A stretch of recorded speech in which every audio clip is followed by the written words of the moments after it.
what I have seen is that when one partner heals, either they compromise and decide to live with this person, just what we have said, empathy. Another scenario I've seen is that the relationship breaks. Because now you find you have grown so much, you can no longer connect. And some people actually begin resenting their unhealed partner. You begin resenting them. So your healing journey can cause you... You need to be aware. So the container, we call it the container, the relationship can break because you now realize, oh my goodness. Because you are like dark, you have healed, you are like light. So light and darkness have nothing in common. Yes. Another thing that I found very beautiful is that it actually, the healing of one person influences the other one to also heal their life. Because some people have called me, mostly men, and they are like, what have you done to my wife? She has changed. She's assertive without being disrespectful. She's doing things that she would never do before. She's now even more courageous. Please, I just want whatever you've done to my wife to do it to me. It's so beautiful. Amazing. And so it rubs off. Exactly. And that's why I feel patience, empathy, compassion, you just never know. You just never know. It may be that even that person will embrace their own healing, and it will be a beautiful journey that you grow together. What were you expecting from him? Because you married somebody who is like your father. And now you are trying to control him, trying to change him. Instead of changing... Because you're trying to fix that thing that your father did to you. Instead of trying to fix you first. Exactly. So you're being that child trying to control. Mind blown. So you focus inward and change yourself first. And begin, to meet that need of loneliness. Instead of expecting it from somebody who either has no capacity to give you or they are not willing or ready to give it to you. It's an exercise in futility. Welcome to my space and thoughts on all things health. Guess who's back? Dr. Rose Misati. I feel like calling her our in-house doctor. We are back. You guys asked. There was a huge request for her to be back, and so she's back this year. Karibu sana. Thank you. So glad to be here. Thank you. This series we are going to be on is going to be a heavy one. We're going to be dealing with childhood trauma. Are you ready? Childhood trauma. Many of us have experienced it. Others don't know they have. But in this, it's going to be a four series episodes of the topic. We're going to learn more about it. And I'd like to introduce her to those who don't know her. And if you have not, please just stop this video here, go back and go watch the other 5 episodes we did with her. And then you can come back and catch up. You can always come back to it. So she is a doctor, not a physical doctor, but she's a certified family trauma professional, and she is a cognitive behavior therapist and a parenting and relationships coach. She has many years of experience under her belt. She has dealt with a number of patients. She was just telling me from the age of 70 all the way down, I think, to teenage years. Yes, even children. Even children. So she has her authority to be here and tell us more about it. So we wanted to begin with childhood trauma. What is childhood trauma? And we won't deal with a lot of it because there's just a few common manifestations of it. But first of all, what is childhood trauma? Thank you so much. This is a very wide topic. And so just to emphasize what you've said, we will not cover everything. We're just going to barely scratch the surface. So what is trauma? Trauma has been described in many ways, and I will give a few working definitions. Trauma is any adverse experience that somebody goes through that overwhelms their ability to cope. So it's an adverse experience or negative experience that an individual goes through that overwhelms their capacity to cope. So they're not able to cope with it. So when we talk about childhood, we mean whatever happened to somebody between the ages of 0 to 17. That's the definition. So we can now say it's an adverse experience that somebody experiences during the ages of 0 to 17 that overwhelms their capacity or their ability to cope. Sometimes it even puts simply that it's something that was done to you that shouldn't have been done to you. Or something that was not done to you that should have been done to you. So omission or commission? Aha, that Yes. part. Yes, Something yes. that should have been done to me but wasn't done to me. Yes, to you or for you. Or for but me. it wasn't done. Aha. Yes. And many people, just as you've said, that many of us have gone through trauma. Can I just say everybody has gone through trauma? When I talk to somebody and they're telling me I had a perfect childhood, perfect parents, already right there, I know that's a problem because that's denial. None of us inherited a perfect childhood. None of us had perfect parents. Even me, who is helping people heal, I'm not a perfect parent. I have traumatized my own children and they're seeking their own healing. So that's it. It's human nature. We are not perfect. We will traumatize each other. No, but I grew up in a wealthy family and my parents loved me and they gave me everything I needed and I was fine. So I never experienced any form of trauma. I went to the best schools. So great. So two perspectives. Number one, trauma does not necessarily have to be caused by your parent. It can be because of the community that you're living in. Maybe there's violence, insecurity. It can be because of the school you've gone to. You know, you've gone through trauma in the school setup. You have other caregivers, you have teachers, you have other older maybe students who bullied you. And then another thing is that there is where we miss it. When we say I had everything. In fact, let me tell you something. Someone told me the other day in a panel discussion, and I agree with them, that contrary to what we used to say, that Maslow's hierarchy of needs, food, shelter, and clothing. This person said love or emotional connection is at the lowest before you even go to food, shelter, and clothing. So the fact that a parent has given their child everything, materially speaking, does not mean that the child will not be traumatized. Have they been emotionally present? And I think that we will talk about it later.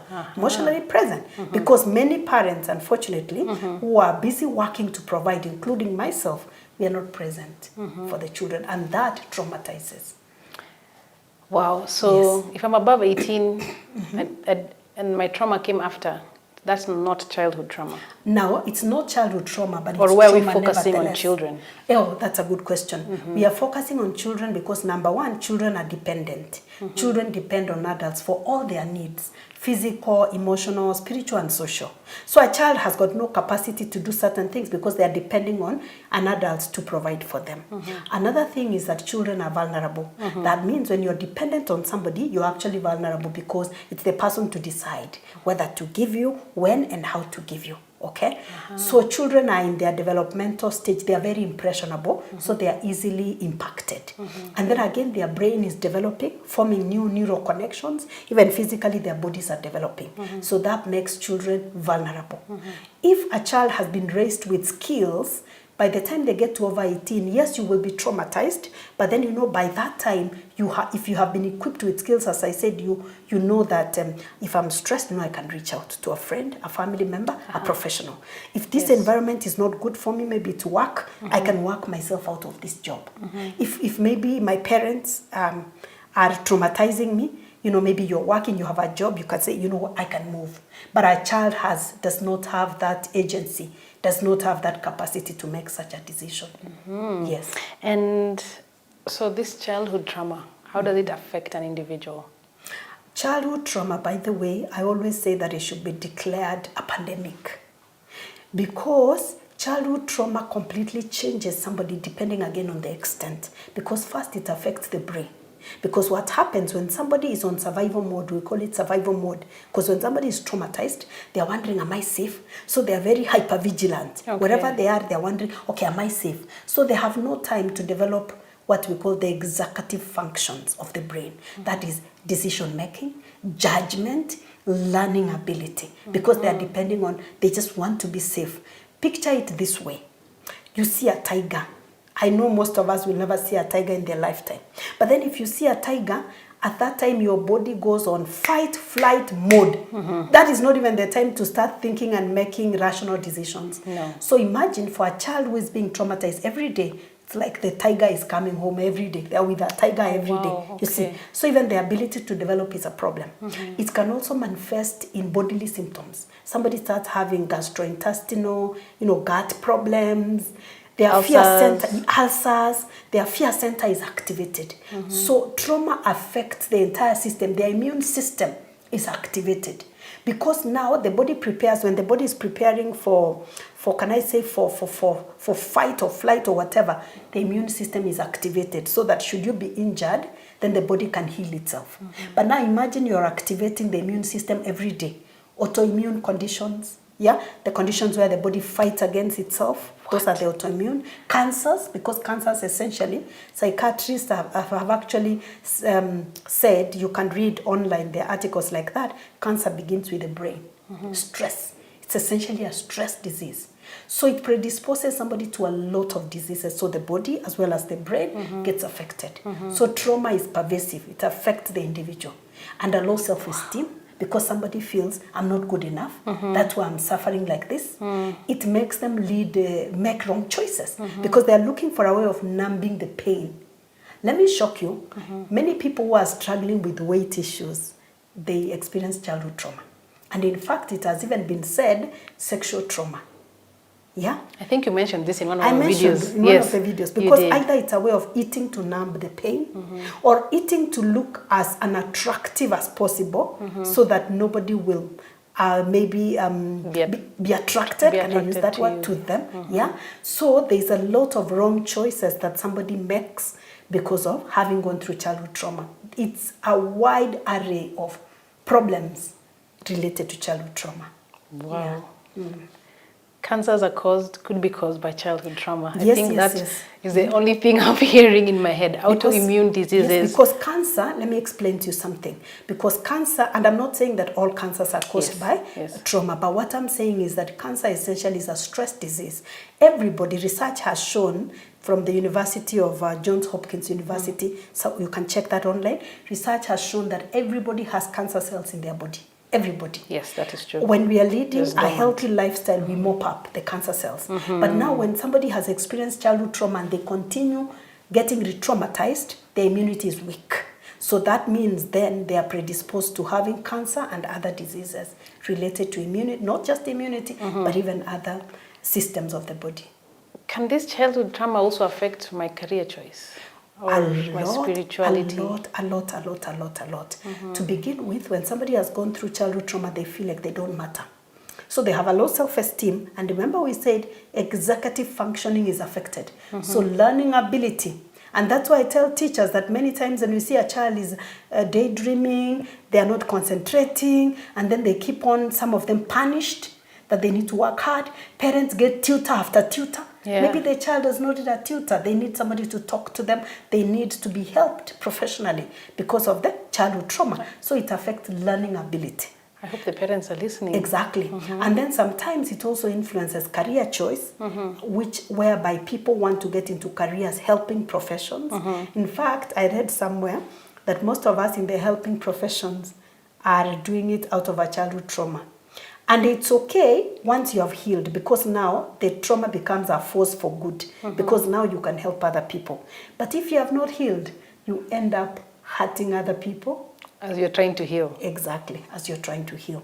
So the choice, you were talking about career choice. So definitely performance will be a problem. And then the career choice will be influenced by the trauma, by the pain. Yes, and then there's something else that you said, can it affect what? Spirituality. It affects spirituality because when a child has been traumatized by, especially their primary caregivers, their parents, and the parents are the ones who, can I just say the parents are the ones who represent God for the child. I mean, the form of God in their lives. The form of God in their lives. So how do you start convincing a child, even as they grow to become an adult, that God loves you so much unconditionally? And me, the person that I knew, the parent who was supposed to love me, would beat me up and shout at me and yell at me. So it's very difficult to connect to a God who is so loving when you haven't experienced that love. It's very difficult. Before 13 years and below, the concept of God is very abstract in the mind of a child. One time I was walking with my son, and then he says, I'm telling him we are doing a prayer walk. He's 9. Then he said, now I'm talking to God and he's not answering. You're telling me to just talk to God, but he's not answering. So I'm like, yeah, he's hard, but how? How will he answer? Me, I want him to come here and talk to me. And because for him, he's not getting it, that he talks to me. How? So the way I'm going to respond to the needs of this child is the way he's going to experience God. Now, before he grows to that age of, he begins to think understanding for himself. Okay. Yes. Yeah. Wow. I've have so many questions. Yes. But most importantly, I know that childhood trauma affects our relationships. It does. But we're not going into that. So guys, let me just say, I want us to put a pause there. For the next episode, we are going to come back and discuss that. But the fact that you've said that childhood trauma could be omission or commission, I think you guys need to go check that out. Because some people think because they had everything, that they are fine. Yes, and I think it may help for us to break it down a little bit for people to understand how does it look like. How does childhood trauma look like? So childhood trauma looks like if you lost a parent to death, for example, if your parent died, and you know most of the time, parents or adults have got no skills to help a child grieve. So you will find when a child has lost a family member, they are ignored. Nobody takes a child through grief, okay? So if you lost a parent or a close family member as a child, let's talk about 0 to 17, because we are talking about childhood trauma. If, for example, you lived with a parent who was mentally ill, if you lived with a parent who was mentally ill, and here I'm consciously aware that there are many people who are mentally ill but they are not diagnosed and they are parenting, because the World Health Organization shows that the mental health gap in Kenya, even in Africa, is very wide. So there are people who are mentally sick, but they are not in any form of care, either psychiatric or psychological. So they're just living their everyday lives. Everyday lives, but they are traumatizing their families. Because either you will find this parent is struggling with depression, anxiety, whatever. So because they are dealing with this heavy mental issue, they are not emotionally present for their children to feel and experience and provide for the emotional needs of the child. So that would be commission. That omission.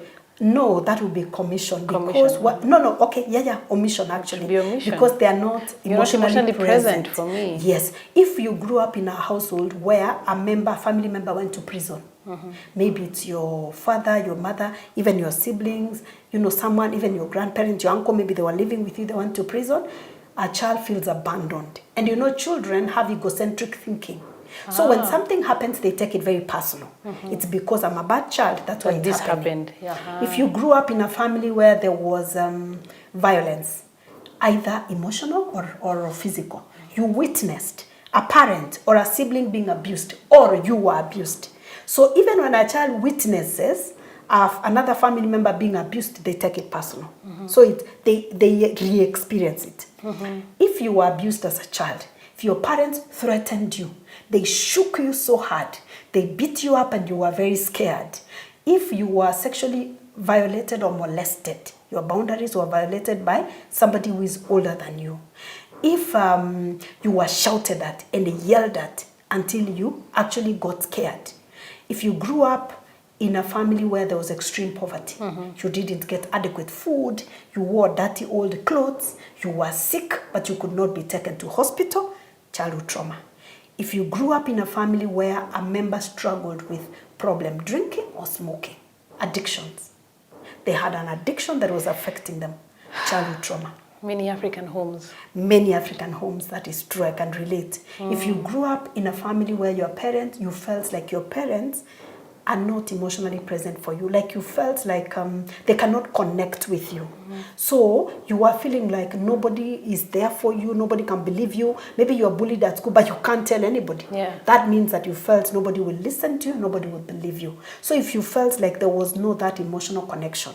In many homes, when I talk to people, your generation, my generation, what they tell me is, was there really a home where there was emotional connection? Because I tell them, if you can't remember a time in your family where you bonded minus food, minus gifts, minus an outing. You get what I'm saying? None. So there's no bonding at the dinner table. That is not bonding. Because the food masks that you're eating. You're eating. So you mean we just sit like this? You just sit like this and you're connecting. Either you're there on the floor or something and there's no TV. Okay, if your family has experienced that, please write in the comment. Could there be any African home that they sat and just talked? Let me tell you. Not Christmas time, not New Year. Not birthday. Not birthday. Not going out not to going family out. functions. No. Let me tell you, when I talk to people, they laugh. But for me, I can remember. And you know how we know that's important? These are moments that a child never forgets. That's I can true. remember how we used to sit by the fireplace. We didn't have electricity and we didn't have kerosene. But then we would light a fire. Maybe I've come from Nairobi, high school or university. We sit by the fireplace and the room is dark because, you don't have any lighting. Yeah. And we would sit there and we talk. My mother and my siblings, my father died. My mother and my siblings, we talk until 1, 2 a.m. And we just cooling stories. We chap a story. My mom told me they did that by the fire. I think maybe that connection. That generation, you guys had time. That connection. But I do right now, I do with my children. I do with my son. We just, like, my 9-year-old is the one who's at home. Like now, today, Friday. So you're intentional about it? I'm intentional. You have to be intentional. Okay. I go and we jump and we're like, a ring, and whatever. We go on the floor. I meet him. Emotional connection is meeting somebody at their point. At the point of need. Where they can experience you. If a child is on the floor with toys, go on the floor with toys. That's connection. If they are playing, kati or skipping a rope, skip. Hula hoop, you do it. That emotional connection. So if you didn't have that, that's a source of childhood trauma. And then in the community, now that's in the home, in the community. If you grew up in a community whereby, there was violence, and gun violence maybe, you were attacked. Like personally, we've been attacked twice and my children have been traumatized. Wow. If you experience that is childhood trauma. Yes. I think it's safe to say I have childhood trauma. This is a lot. So let's just put a pin there. And then when we come back next week, we'll discuss how it affects our relationships. Fantastic. In the family, with friends and colleagues everywhere. But now we want to find out how childhood trauma affects our relationships. Because if you said we have all experienced trauma, whether or not we want to accept it, how does it affect our relationships? Oh, great. That's important. And if you observed a lot of the things we said on how somebody is traumatized, the trauma occurs in relationships. Because essentially it is relationships that cause trauma. So this will definitely affect the relationships that somebody gets involved in because we are wired for connection. So let me begin by just going back a little bit and saying, as we said in the last episode, trauma affects the brain, it affects the body, it affects all the systems of the body. And so when somebody has been traumatized, their brain is familiar. They are familiar to trauma. Maybe if it was abuse, they are familiar to it. So that means that even as they start engaging themselves with people, relating with other people outside of their families, they'll always be expecting that. So either they attract or get attracted to people who are going to re-traumatize and take them back to that state, or if the person is safe, they will sabotage that relationship. So whether it is let's begin with relationships that are not romantic. Yes. You will find when somebody goes out there, there could be that child who is bullied. There could be that child who is always, complaining or bickering or whatever in the group they are in. Or even you will find, if let's say they are same gender, same-sex relationships, you will find their friends take advantage of them. They're the ones who are always picking up after everybody. Okay. They're the ones who are rescuing everybody. Like you may find your friends are borrowing you money. You're the one who is lending them money. You're lending and they never give it back. They never but you give keep it lending. back. Yes, you're the one who is called to come and pick up after people. And we are not saying it's not good. You shouldn't help. You should. But this is a case whereby people are taking advantage and you have got no capacity at that point to say no because your boundaries are blurred. Because essentially trauma causes violation of boundaries where somebody feels helpless. They feel victimized because we say trauma is any negative experience that overwhelms somebody's capacity to cope. So they feel victimized. So they'll always, most of the time, be the victim. Now, when they get to romantic relationships, now this is a big one. Every day, I deal with people who are having trouble in their romantic relationships and they have everything. They can write a thesis on their partner. They have everything to talk and to blame the partner. And I tell them, you know what? Let's look inward because you are energy. There's energy all around you. So the people you attract them at your level of consciousness. So many times, especially when you've been wounded, you've been traumatized and you're in denial, everything is buried in your subconscious mind. So you keep attracting people who will re-traumatize you to give you an opportunity to heal. Okay? So let me just repeat that say, again? So you keep on attracting people. In fact, we put it this way in relationship speak. You attract your unfinished business. Whoo. You attract your unfinished business. Wow. If your parent, let me just say, because we are ladies here, if your father was abusive to you or even maybe to your mother, you may find yourself being in relationships that are abusive. You are being abused. I've seen these cycles repeating themselves. And you're unable to leave. You are unable to live because you feel so victimized until you become aware. Because you are attracting your unfinished business. You've never dealt with that trauma. So you're being given an opportunity to heal. Your brain attracted that which is familiar. Abuse is familiar to you. So unless you put on the emotional work to heal, you will leave this abuser, get another one. You may leave a physical abuser, you get an emotional abuser. You leave an emotional abuser, you get a sexual abuser. That's why So people jump. It's a cycle. keeps. People jump from the frying pan to the fire. I always tell people, if you're in an abusive relationship and you want to leave, maybe for the sake of your health, your security, it's okay. But that's not the end goal. The end goal is you need to heal because you get into another one, just like that, if you didn't heal. Wow. So that's one aspect. Now, the other aspect, you may find yourself with somebody who is safe. Like they're not abusive, they're not anything. You will end up sabotaging that relationship. Because you it's too instigate safe. fights. Oh. And it's so unfamiliar. People come to me and they tell me there was too much peace. So I just started a quarrel. I'm telling you, they're cantankerous. Sorry, I'm using that label. But I mean, they honestly say there was too much peace in the relationship. Exactly. So I need to do something. There's something wrong. They just feel it's very unfamiliar. I've seen people even writing to their spouses and saying, I'm used to the explosive, toxic kind of love. Like there's fighting, there's shouting, there's quarreling. So you need to be careful. If you're dating and somebody is that type, please do not pray it away. Like at you, I'm praying they are going to change. Please. Or somebody has extreme anger. Please. Don't say at you, they are going to change. They need to heal from their childhood trauma. Because maybe they were used to chaos. In their home, anytime maybe the father came, there was fighting. But here you're coming in peace. You know, they will say, I come in peace. They are not used to that peace. They're used to when you meet, there has to be a fight before you leave each other. That's what their brain is used to. What? And we are not, labeling or victimizing, but we are saying if you notice that you're familiar to peace, you're familiar to chaos, you need to heal.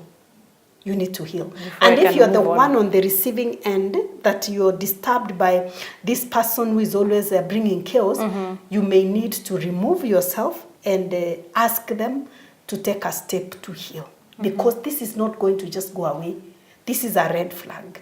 And you have already, yes, it is a red flag and you've already seen it. Now, there was this quote I read that it said, if you're dating someone, try and find out how that person was raised. Because a lot of people weren't raised in love, they were raised on survival. That's where you see so many men or women not being able to love properly or by hurting people, like you've just said. And you'll find a lot of good-looking people damaged inside because of their past, and you won't realize how damaged they are until you try to love them. If you think a person's past doesn't affect how they see life, then you're sadly mistaken. Exactly, and I get that every day. And these people who bring chaos, they can be the most dazzling. They are very attractive, they are very intelligent, they have like everything going. And then somebody says, but they are perfect, except... And that is a major issue. That's a major thing. So as we said that all of us have been traumatized, we've gone through something. But it's important for us to reflect so that we go back, we say, what are these patterns that I experienced? And how can I bring this to an end so that I can rewrite my story, so that I can embrace healing, which I think we will cover later on. So can I heal while I'm in a relationship, or should I leave a relationship to be in my healing journey? So it depends on the extent to which you have been traumatized. Let me put it this way. I normally put this quote a lot. We were damaged or traumatized in relationships. Yes. We can only heal in a relationship. You can't isolate yourself as a monk and say, I'm going to go on a mountain somewhere and heal alone. No, because relationships triggers. It's in a relationship that you realize, I have these anger issues. So you need to assess the extent. Because some people, their trauma causes them to be so unsafe. Because anytime you're with them, they're shouting, maybe they're even fighting. So it's not safe for you. So you may need to assess. If it feels uncomfortable, it feels scary, it feels unsafe, the relationship may need to be ended for the other person or for both to heal, both many times. But if you can talk and agree, you say, you know what, we realize that we have gone through this trauma, can we embark on our healing journey? And you're able to say, please be my accountability partner. When you see me bringing chaos, bring it to my attention and I'm going to do something about it. What if we are both broken? How can we help each other? You can actually help each other by being consciously aware, because we are all broken. None of us comes in a neatly, beautifully packaged bundle. All of us are damaged. Just the extent. We won't go damaging each other more. The thing is, we, as I said, you can never really, healing is a journey that we never quite arrive. So you're not also going to say, even myself, that you have reached a place now, I'm perfect. I feel I'm okay. The thing is, you can heal to the point of stability. Okay. But once in a while, there's a trigger that comes. And romantic relationships, you know, they were made for oneness. Yes. So they trigger us like no other. They triggers. So sometimes it's until you get into a romantic relationship that's when you realize how badly damaged you are. So if you're able to talk to the extent you're not hurting yourself, you're not hurting the other person, and you're not allowing yourself to be hurt. Let me repeat this. So 3 cardinal rules for you to help each other to heal. You're not getting hurt. So you're not hurting somebody else. You're not allowing yourself to be. Wait. You're not getting hurt. You're not hurting yourself. You're not hurting another person. Okay. Because you also can't stay in a relationship, you're feeling suicidal because you're helping each other to heal. So you need to assess the extent. True. If you feel it's toxic, it's not working, you may need to step aside. And by the way, relationships are not an emergency. Neither is marriage an emergency. Okay. Sometimes people come to me and they're engaged, they're planning to get married, and you're assessing them, you're like, hapana. This is an accident waiting to happen. So when I tell them, please take time, they're like, oh no, the wedding is next month. I'm like, please, wedding is not an emergency. Why rush, get married, and then divorce after a short time? Why not just take a pause? And fix what and needs to be at fixed. Least to the point of stability before you can proceed.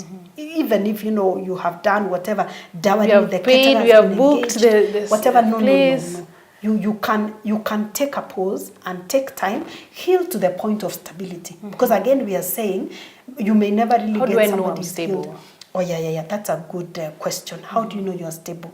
You know you are stable when there are a few points that I just want to share how you know. You know you are stable when, for example, you see a person of the gender that hurt you and you're not triggered. For example, some people, if their mother traumatized them, they have something against ladies, against women. One time I was with a family member and we were watching TV. Then they saw a female politician and then this member said, I hate her. So it shocked me, it took me aback because I'm like, you don't know her. I mean, she was vying a presidential seat and you just hate her. So I said, but you don't know her. How do you hate her? And then he said, you know women, when they get to this age, they love mandazi and they become very stingy with food. So I'm like, okay, where is this coming from? Where is it coming from? I was like, okay, you are living with me. I'm not that age and I don't think I love mandazi. I'm not being stingy so with I'm food. not being stingy with food. Or maybe you think I'm, what is it? Then later is when he said, he gave me his story, how he was really traumatized by his mother. So you see, when you're not triggered by people of that gender, like some people just say, men are, women are. When people talk like that, they have been wounded. If you don't see people that way, if you take people one-on-one, you're like, okay, my mother hurt me, but it's not all women, so you are healed.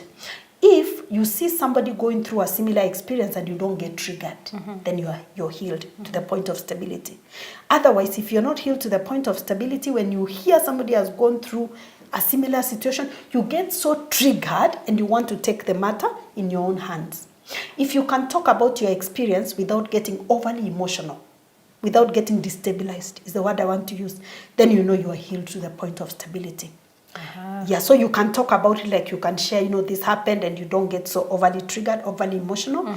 if you use your experience positively to inspire other people and not to host pity parties and draw attention to yourself. Yes. You know, sometimes we can share to host pity parties, draw I was attention raped. to, you know they did this to they me. did this to and me, now oh I can't yeah, do me, this. poor me, that's why I can't do this, you're not healed. Okay. But if you can talk about it, say, they did this, but just see where I am, and then you can use that experience to inspire other people. Okay. So I always ask people, when you're sharing your story, for what purpose? Are you sharing for people to feel pity on you, or are you sharing so that you can inspire, encourage somebody? So that's how you know that you're healed to the point of stability. But healing is a journey that we never quite arrive. Healing is a journey that we never quite arrive. I like that. Yeah. And so what I'm learning is that all my relationships, as you said, will be affected by my childhood trauma because it happened in a relationship. Exactly. But I will still only heal while in relationship, friendship, courtship, whatever it is, is where I will heal. Yes, and when we say, I think we need to put a disclaimer there. When you say you can only heal in relationship, we are not saying romantic relationship. We are not saying that. Because people isolate themselves even from their same gender, friends, whatever, because they're like, hey, what am I? Let me just stay with my issues. But the thing is, you need to relate. You need to get out there because we said our brain is wired for connection. Yes. We need to get out there, interact with people so that they trigger us. Because sometimes you look at someone, then they trigger you. So you're telling me to throw myself in the fire? Basically, that's what you're saying. Yes, and then when you're feeling triggered, then you go deep inside and say, why do I feel this way? Why did Nyambura's comment make me angry? Because sometimes somebody makes a comment and you really get angry. You're like, why did it make me angry? Did it probably remind me of a comment that maybe my mother made to me when I was young, something. Sometimes, especially if we grew up, maybe our mothers would make comments about our looks, and maybe somebody will comment and say, hey, you've lost weight, and maybe you used to be called, you're so thin, like, I don't know what. When you're a child. Yes, so you get so triggered, and you're like, why are you saying that? Someone is like, oh, I was just commenting. Or somebody says, you've gained weight, and you take it so personal, and you're like, where? I haven't. Very defensive. Because you are remembering maybe you were called kafati, maybe kachabi-chabi or something like that.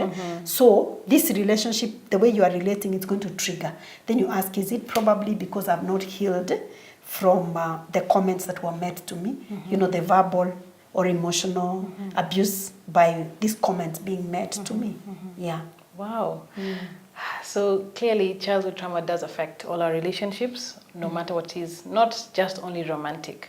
Yeah. And now I want to know how it affects parenting. But that one is for next week. Yeah. That one is for next week. That's a heavy one. It's a heavy one. That's a heavy one because you said you experienced childhood trauma in your parent. Yes, yes. So we want to know what it does to you and your parents. Exactly. Yeah. And I think we need to mention at this point that if you're having trouble in your romantic relationship right now, instead of focusing so much on the other person, focus on yourself and ask, can you see a similarity between your romantic partner and any of your parents?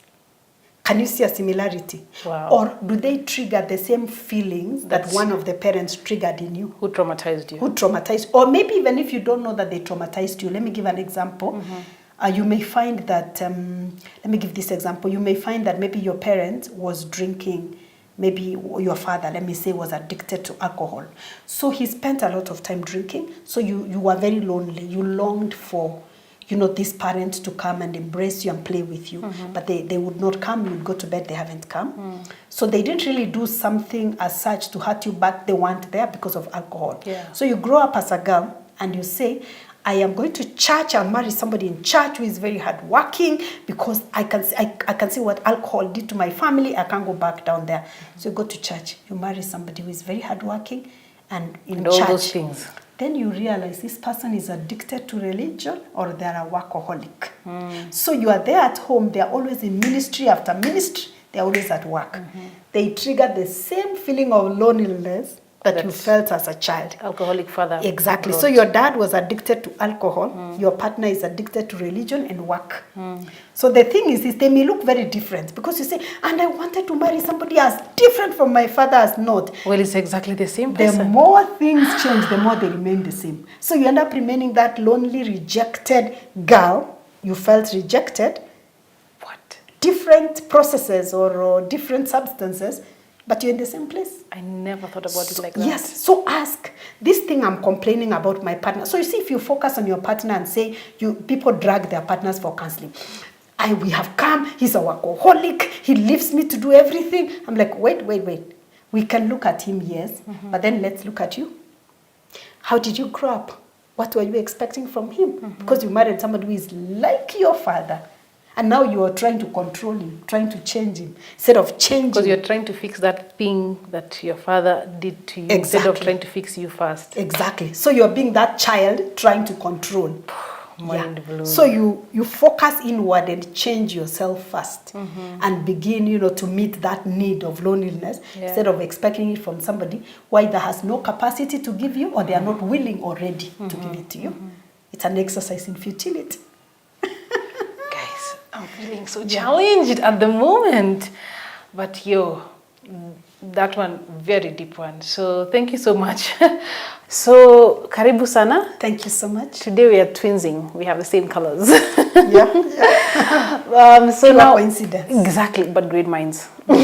So today we want to discuss about, in the topic of childhood trauma, how childhood trauma affects parenting, if it affects parenting, and in this parenting, is there intergenerational trauma? Thank you so much. That's a very important question. And I always say that if only parents can get to the point where they heal to the point of stability, we can say that we are breaking the intergenerational trauma. If we all say it ends with me, we can at least get another generation that doesn't need to be so traumatized. We say trauma is inevitable, but then we can have a generation that doesn't have to be completely destabilized by trauma. So let me share with you some telltale signs that a parent is struggling with trauma, childhood trauma. Now they're adults. If you find a parent who is a perfectionist, so the parent is imposing unrealistic expectations on their child. That a young child is being made to have the room so neat. Always. And yet, children generally, by nature, are messy. They are messy. Let's say they avoid pain and they enjoy pleasure. So if you say, make your bed, they want to throw things there and go and play. But then a parent is saying, no.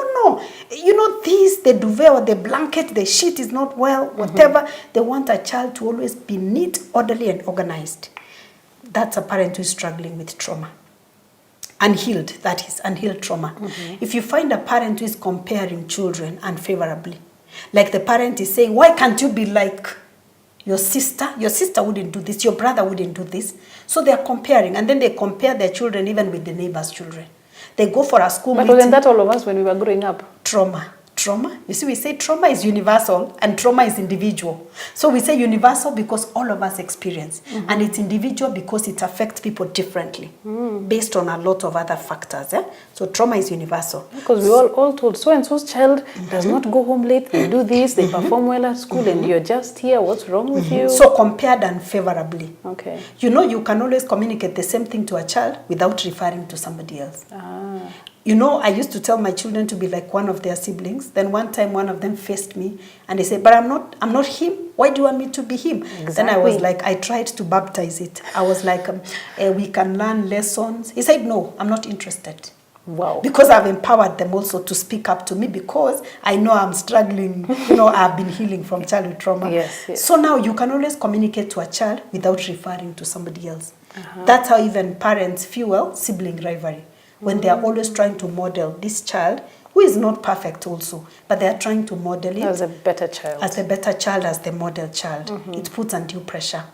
And then parents who have not healed from their childhood trauma, you find that they overindulge their children. Like if they grew up in extreme poverty, like the one we said, you don't get adequate food, you have no shelter, when you're sick, good no shelter. Care. When you're sick, no care. You find this parent says, I suffered, let my child enjoy. So they overindulge. If a child is asking, I want this, they just give. So the child never learns that, actually you can lack. So they overindulge. They want to give the child everything. And yet, everybody appreciates something they struggle for. Okay? That's true. You will find another parent told me that they have bought clothes. This child has clothes and toys that are full, separate in their own room. And then I was asking why. They said, hey, the way I suffered, me, I had no clothes. I want my child to have every color of shoe and dress that they want. They want this, they get. They're invited for a birthday, they bought for a dress for that birthday. So that's unhealed childhood trauma talking. Wow. Because now the parent is trying to rescue themselves in the life Through of the this child. You get it?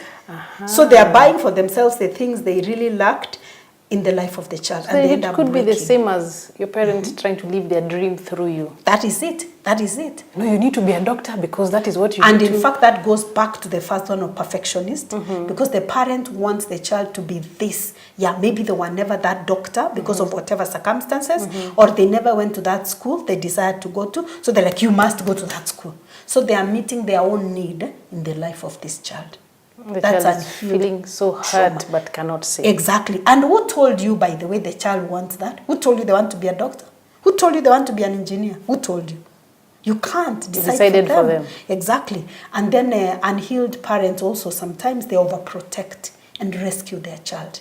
Like if they hear, for example, a child has been bullied in the playground, they run there and they want to give the bully a piece of their fist or a piece of their mind. I think fist is more like it. Instead of empowering the child with assertiveness skills, and they're like, you go back and do this. Yeah. But if they feel it's out of control, they can ask the child, would you like me to intervene? But now parents who are unhealed, they quickly jump to rescue. Step in. They even rescue grown children. Have you seen even some parents running to fix their children's marriages? They go, they sit them down, they're like, you know, African this. parents. Yes, don't do this to my son, don't do this to my daughter. And your daughter is 35 and your son is 40. You're saying, my boy, you're not cooking for my boy. You know, that's unhealed childhood trauma. That's a sore topic. Don't even want And to get people it. think that we are being loving. You know, they think, I've seen even where I work, people come to seek for attachment for their children. Imagine your child is in college and they're coming to tell me, oh, my child needs that. I'm like, wait, how old is your child? 21. Please go. Tell them to come. And look for this child come. Because this is an adult. Yeah. They need to come. So the parents run to rescue the child, and the child feels like, I'm so incapable. That's why my mother, my father has to come to rescue me. So I just wanted to share.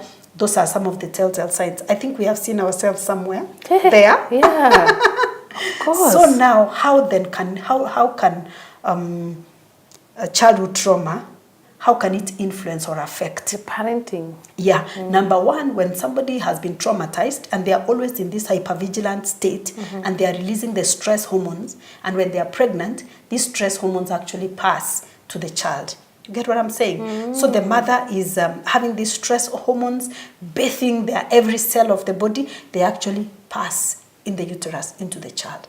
So a child can be born stressed because of the maternal stress, because of the mother having been stressed. So you'll find a child is born, you know, with that. So they're born stressed, or are they triggered, or what happens? So what happens is that they are born predisposed to have anxiety or depression or whatever. They are predisposed. Wow. But again, as we are saying, this trauma loads the gun, but then there's a lifestyle which pulls the trigger. Yeah.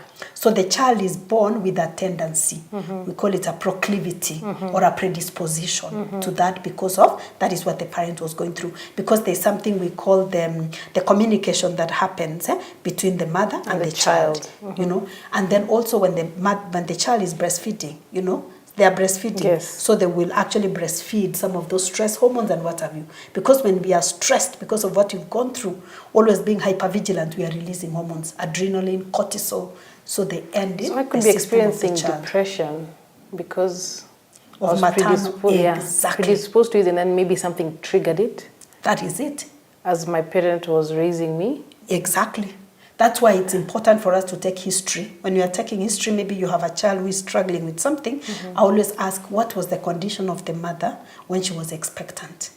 Because sometimes you find she got pregnant out of, you know, the surprise, the oops babies. Yes. So all through she was stressed, and maybe some of them wanted to do an abortion. So the child is born with that tendency to feel rejected. Yes, yes. This is heavy. So the other one, let me not go so deep on that. So the other one, let me also say that when a child has been born, there are verbal and non-verbal cues. The way a parent communicates. For example, if you are born in the minority, maybe you are an immigrant, you will find your parents saying something like, hey, you know us.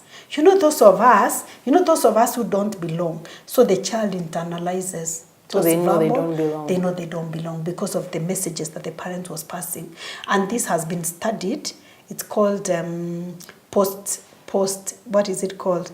Post-traumatic slave syndrome, whereby you find those who have been born under systemic slavery, like the black Americans. Yes, in fact they call black individuals and people of color. BIPOC. Black individuals and people of color. Yes, you will find BIPOC, it in psychology texts. You know about it. Yes. So you'll find the children are born in that. It's being passed in the way the parents communicate and even in the way they do their things. That you know us, you know us, you know us. You know, as black people, exactly. we shouldn't as dress like people, this. We should do this and do so this. So they put ceilings or limits for their children because of their skin color. And then another thing is that when a parent has gone through unhealed trauma, they're emotionally absent because they're in survival mode. The full time. Exactly. So they are not there to emotionally connect. So you'll find even when a child is playing with mud, instead of the parents going down to play with the child, they're like, now you're making yourself dirty. Get out of there. Because, you know, for them, they're looking, they're like, hey, and who is going to wash those clothes and the soap and what? And you need to behave. I remember at some point, my mom used to tell us something like, behave as an adult. And that time you're 7 years. I remember up to date. Really? I to behave like an adult. You know, in mother tongue, there's a way it even sounds very deep. But you know, she was going through a lot herself. So I get it. So the parent is not emotionally present when they're going through trauma to be there for the child. Another way in which parenting is affected by childhood trauma is that people who have gone through trauma, as we saw in relationships, you will find that they traumatize each other. They are either hurting each other, they are violent towards each other, and you know this affects parenting because we said when children are in a household where even a member is being abused, they take it very personally. Yes. And also it is possible that parents who have gone through trauma can also be abusive to their own children. Because another time that somebody gets triggered other than in a romantic relationship is when you get your own children. Let me tell you, your children have the capacity to give you the most happiness and also to bring the greatest anger and sorrow because they trigger you like nothing. So if you have unhealed trauma, it will manifest as your parenting because you may end up abusing your own children. That's why people say, we're beaten and we turned out okay. So they end up beating their children mercilessly. Because they know they'll turn out okay. Exactly. And yet, did you really turn out okay? No, you didn't, but you don't know you're not. Some say, I was beaten. No one is going to touch my child. So they overindulge, they spoil that child rotten. Because even when the child does something, kadadi, akinono fanye hivo, and you're 25. Kama mi. You know, so they end up spoiling the child by not being that authority figure. Because they think, hey, me, I want to be very friendly to my child. So even when the child is pushing you, you're like, aki kadadi, please, you stop. You know, so you are not even the parent to that child. Yeah. So those are the ways in which trauma can affect parenting. In fact, ask me the next question because I think there's something else that you may want to ask. Yes, there's a question I wanted to ask about. We said in last week's episode that our romantic relationships are affected. And you said even as in parenting, my childhood trauma will affect my relationship with my spouse. So what if I realize that I have married somebody who reminds me of maybe my father was an alcoholic, and so I've realized I've married somebody because of childhood trauma I had. What do I do? That's a good question. Do I go and divorce? Do I look at every morning like this is not where I want to be? Yeah, that's a good point. And you know, as we have seen, nobody chose to be traumatized. Okay? Nobody chose to be traumatized. In fact, there's one aspect before I come to your question that I want to mention on intergenerational trauma. Trauma actually changes our genes. It has been studied. You can check your gene. Yes. It is called epigenetic alteration. Check it. Epigenetic alteration. Trauma affects the way our genes express themselves. You know, it's like we are born with these genes and some can be switched off. Some genes can be switched on, depending on the environment. So you will find when somebody has been traumatized, particular gene expression is affected.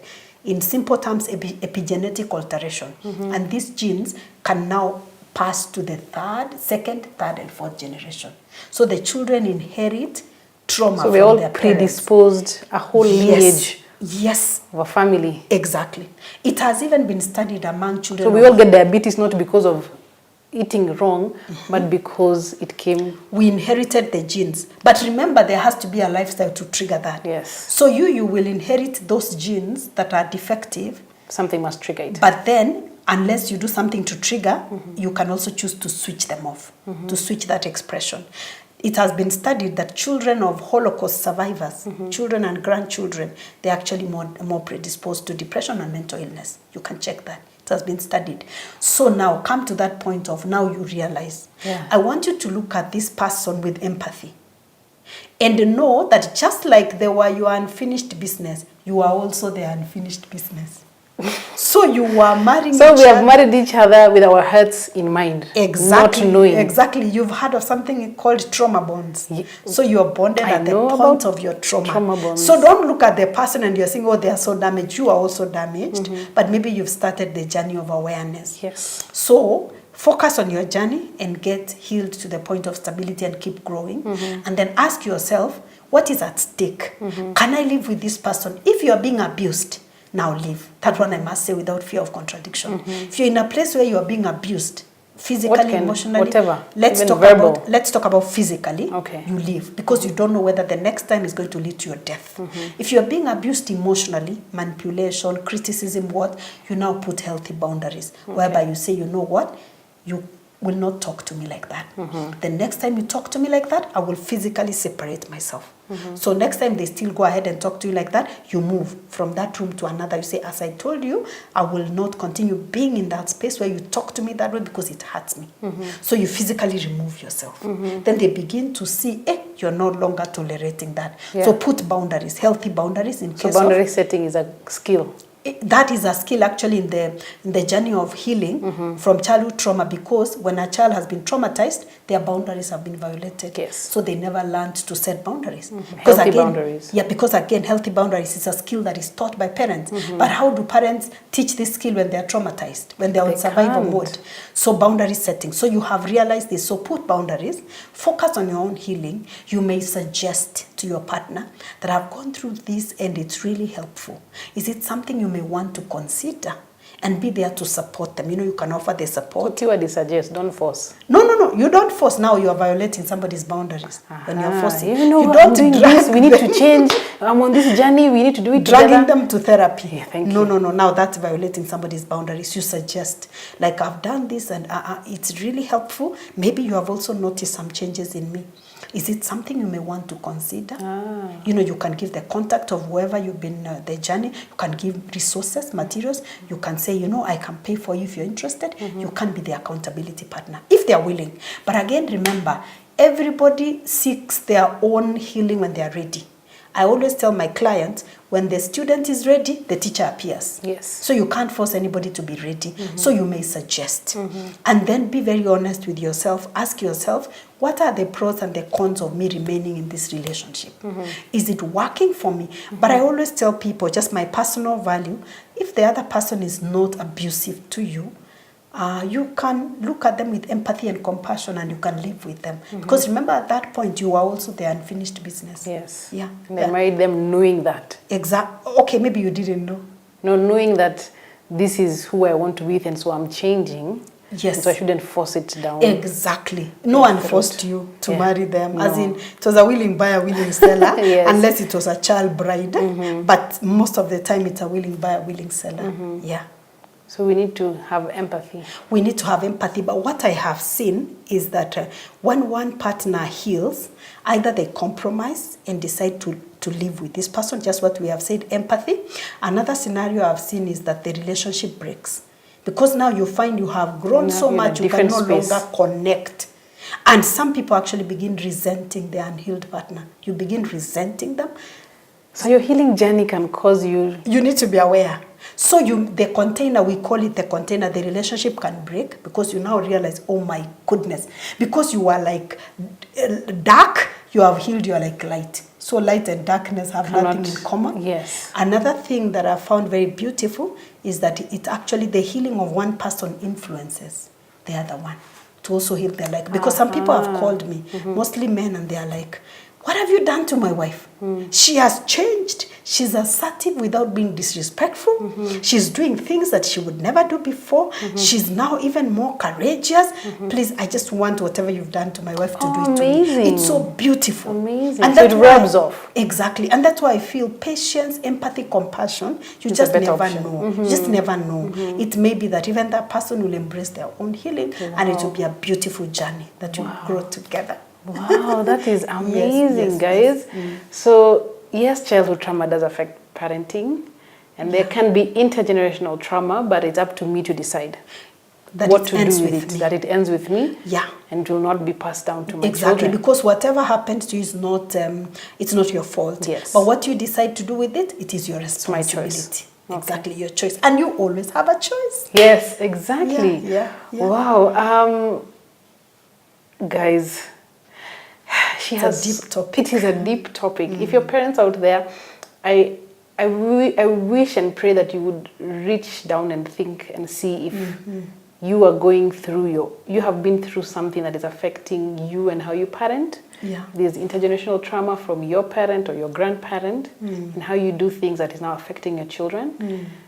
And then work on it. Exactly. Work on it. So, guys, if you'd like to, number one, reach out to her. I'm going to put her comments in the description box, and you can reach out to her. If you'd like to see her for a session, she's available. She's a professional at it. She's done it for so long, and I'm sure whatever situation you're in, she can help you. So thank you so much. Next week is our last episode, and we'll just be able to see if I have experienced childhood trauma. Is there hope for me? What next? What next? Now we are coming to the culmination of it. We have seen how we have been explained for what childhood trauma is and how it affects our relationships and how it affects parenting and intergenerational trauma. And so today we want to see and find out, is there hope? This is very important for us to talk about, and I just want to say at this point that this is not meant to be medical advice. So please, you need to seek help from your relevant medical professional. So don't say, I listened to this and they said this and I'm doing it. So I thought that is very important. Yes, there is hope, and nobody is so badly damaged that they cannot experience a result, even within a very short time. As we say, trauma is universal, that all of us at one point or another, we have experienced childhood trauma, or we will experience trauma even as adults. And then also trauma is individual. It is the person who has gone through it who knows what they experienced. That's why you will find children raised in the same home, they turned out differently. And I've seen many times, like the one who has maybe gotten into addiction or something, they are being blamed. But you grew up in the same home, what's wrong with you? Why are you like the this? other people turned out well. But you know, remember, everybody experiences trauma differently. Based We can't on generalize it. We can't. So it's individualized. Okay. So there's hope. And you know, once you get to the place whereby you now acknowledge that I'm traumatized, can I just say, for me, I always say 60% of the work is done. So you have moved from denial or not knowing to the point of, I can see the way this has influenced or affected me. And let me say this, I've said it in many places, healthy behavior does not need an explanation. So if you find yourself saying, me, I have anger issues, me, I'm clingy, me, I'm jealous, me, I'm possessive, something needs to heal. Yeah.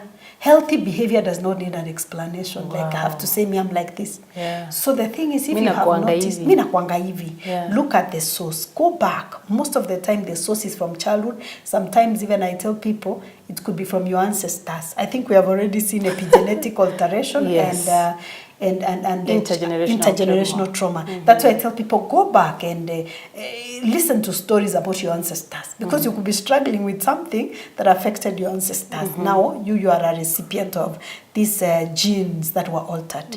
So once you have realized, you have acknowledged, there are many ways that you can seek healing. You can read a book. There are many books. You can watch podcasts. You can watch videos and find out, or you can seek professional help. For Like her. me, I advise professional help because a professional shortens your journey. You don't need to take 40 days in the desert when a professional can take you through in 4 months, for example. Okay. So you need to reach out to someone or even read whatever you do, because there are many ways. And once you do that, one critical or integral step is that you need to forgive. There's no healing without forgiveness. There's no healing without forgiveness. Because if you have not forgiven the people who traumatized you, it's like you're chained to them. So if you realize that your parents or significant people in your life traumatized you, you need to forgive them unconditionally. Meaning whether they change or not, you're forgiving them. Because people do the best with what they have. Yes. Probably that's what they had. It's not like they were intentionally out to hurt you. They hurt you because we have seen they were also recipients of this trauma. It's a chain. So they did what they did with what they had. Now you know better, you do better. So once you forgive them, then you purpose to get to the point of even forgiving yourself. There's one of the videos we did about forgiving self. Yes. Maybe there are choices you have made because of the trauma. Forgive yourself. I have said this several times, that some of the choices I made in my romantic relationships, wrong choices that is, because I'm not an angel, they are based on the trauma that I experienced as a result of having lost my father when I was a toddler. So when I look back, I realized the way I allowed myself to be objectified because I was looking for fatherly love, and I know I'm not alone. So I had to get to a point where I forgave myself for those wrong choices, because I had a choice. I didn't need to allow myself to be used in that way, but I did because I thought that's the way I'm being loved, you see. So I had to forgive myself, critically important, that I also did this because I was traumatized. I'm not excusing it, I'm saying it was wrong, but then it was because of my trauma. So you forgive yourself. Once you do that, then you begin the journey of learning, we call it reparenting, learning skills that you never learned as a child. So you're reparenting yourself. You are reparenting yourself. You're becoming that parent to yourself. Maybe you never learned to set boundaries. Maybe you never learned self-care. Maybe you never learned how to make decisions. You never learned how to communicate. That's a major one. So you find ways, enroll for a course, listen to a video, read a book, talk to somebody. You learn now these skills that you never learned. Because these are the skills, when you don't have them, they are sabotaging your relationships. Because you can't communicate. You just shut people. You know, you get annoyed and you block everywhere. And somebody's wondering, what has happened?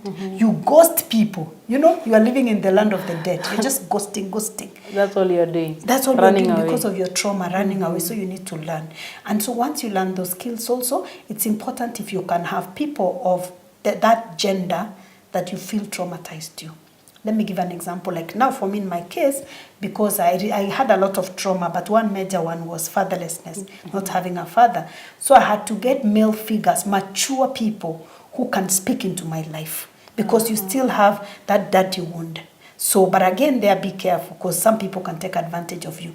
So you need to be in a safe space where you have people, maybe it's an uncle, maybe it's somebody who, when you need to talk, you need to hear that male voice, the person can be there for you. You need to hear that female voice. Girls who've been traumatized by their mothers, you find they shun other females. They're like, hey, women, you know, so they shun. They're like, women, we're our worst enemies. Yes. And then they have this mommy wound. They think it can be filled by a man. It can't. You need a woman to fill that gap. So you still need to get safe women, mature, who can speak into your life. So that is how you reparent yourself, and that's how you heal. And keep on investing in healing. I told you earlier on, before we came on set, that healing from childhood trauma is like pushing a boulder, a huge rock on top of a hill, or even on top of a cliff. You know how hard that is? And sometimes it rolls back. You go back right there. And that's how healing is. You go maybe 2 steps front, 3 back. You go 1 front, you go 2 back, 5 back, or even 7. But then the thing is that you keep going. Don't ever say die, don't ever give up. Because what is the alternative? Staying traumatized? Staying in that horrible place. Staying in that horrible place, because you find you're like a diamond that is buried in the rubble. You never exploit your full potential. You will pass that trauma to your generation. Should you decide to have children, you will traumatize other people. You'll end up being isolated and alone. Who wants to be alone and lonely? Nobody. By the way, I was telling somebody that for me, my experience in trauma counseling is that everybody I've come across who says they don't want to get into a relationship or they don't want to have a child, a lot of them, they are saying that out of trauma. I'm telling you, for me, that's my experience. But maybe if you're out there and it's not because many people say, I don't want a child, I'm fine, I'm just fine. Many of them, there's a story behind the story. Wow. There is a story. Even me, I didn't want a child because I was traumatized, and I have 4. I was traumatized because I helped my mother take care of my younger siblings when she was raising us single-handedly. Okay. So I was really traumatized. So you were parenting at an age when you shouldn't have been exactly. parenting. I was adulted, parentified as a child. So for me, the sight of a child or the cry of a child completely traumatized me.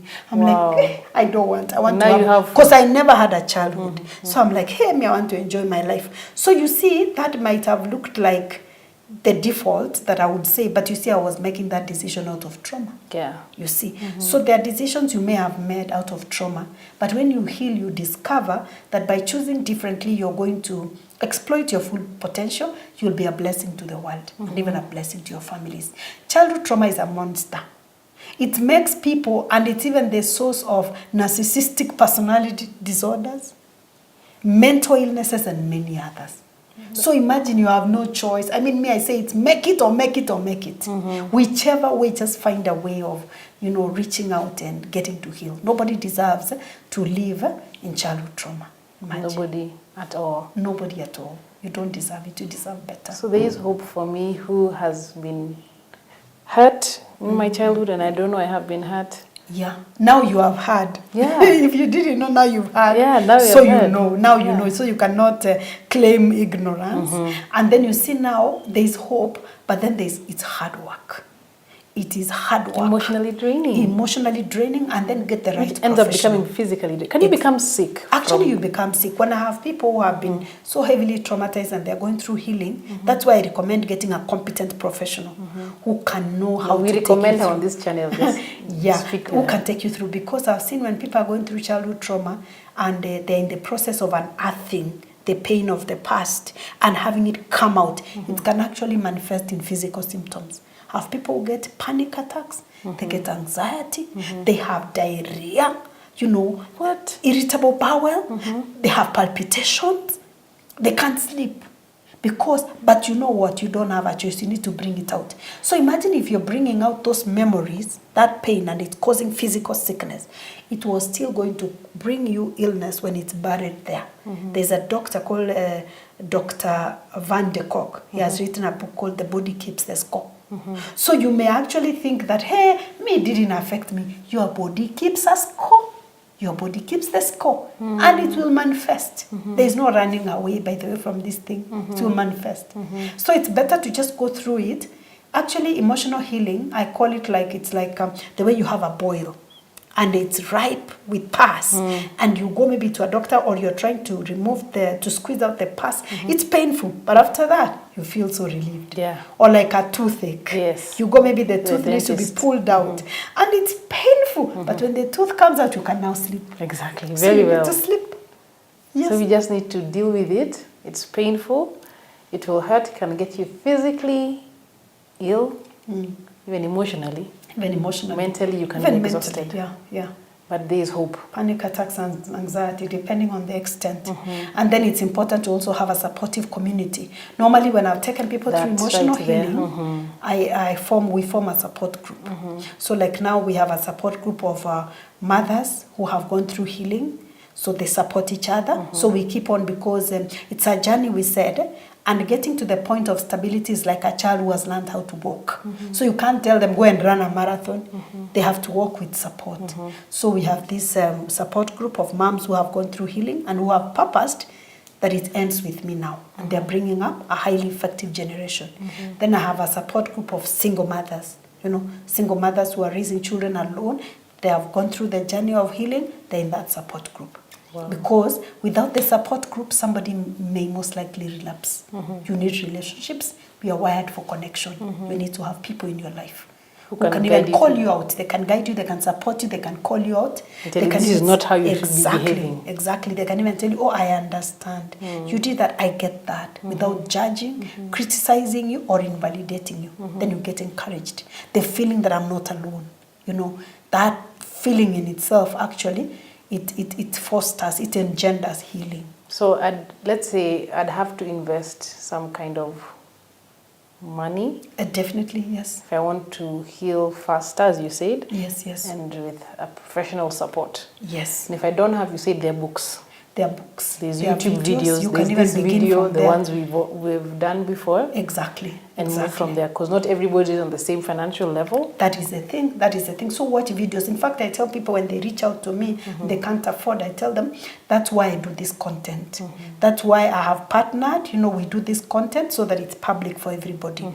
And sometimes if you call me and you're a group, I can give the initial, but then individualized, it has to cost you something because it also takes a lot from me. Yes. I also need to go for therapy after taking you through it because you're unloading the pain to me. So I also need to go and unload and I will pay for it. So why should, I mean, it's not possible for me to offer you a service that I can't afford for myself. Exactly, that's because true. I'll also break, so I will also need to invest in it. So for individual, sometimes I even have students who come to me, university students, they're like, you know, I really want to go through this, but I can't afford. I ask, how much can you afford?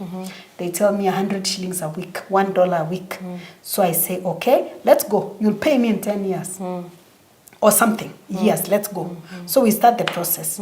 Let me tell you, before we finish, they have paid everything. And I ask, but where the money come from? They said, you know, I realized it's really helping me. So I decided to skip a meal. Oh, I decided I can have 2 meals. Yeah, I decided I can have 2 meals. I can walk. Some places I used to take matatu. I decided I can walk. I decided I don't need to drink a soda after lunch. I put that money and that's how I've cleared. Wow. So for me, one thing I believe, where there is a will, there is a way. If you really want something so badly, don't say I can't afford. Ask, how can I afford it? And then let's talk. Yeah. If you really want, I believe you will not miss. You will have a way of going through it. I agree. Yes, and then you know the beauty is I offer my services online. So you no have matter no where in the excuse world. of saying, I'm in Nairobi, I'm not in Nairobi, me, I'm wherever, I'm in India. Wherever you are, the world is a global village. 99.9% of my services online. That's it. So it can be a phone call away, a Zoom away. Phone call, a Zoom away, WhatsApp call away. Whatever it is. Email away, whatever. Whichever works for you. Wow. Good. So guys, thank you so much. There is hope for us who have been damaged.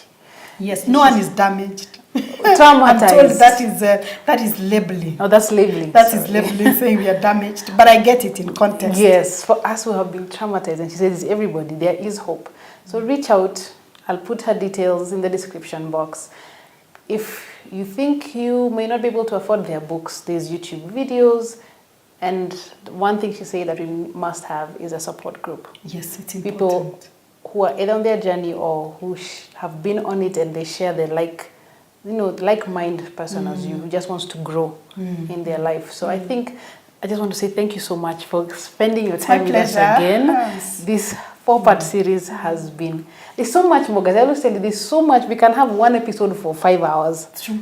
But, you know, just barely scratch the surface. Just barely scratch to whet your appetite and make you research and read. Thank you. And go see her. Yes. Go and see her and do your inner work for yourself before you go bleeding on other people. Exactly. Which is not good. It reminded me of a quote I put on Facebook. If you don't heal from people who hurt you, you will bleed on people who didn't cut you. Yeah. If you don't heal from people who hurt you, you will bleed on people who didn't cut you. Wow. I think we'll just end it on that note. Thank you guys for staying on. We might bring her back. Let's see what you guys say. My channel is here for you guys. You know that's what I'm here for, so that we may grow together. So thank you so much for staying on. Share the content with those who you think might need it. Remember to subscribe, like, so that you can get notified when press the notification bell so that you can get notified when more of this content comes up. So thank you so much for staying on. God bless you and see you next time. Bye. Bye.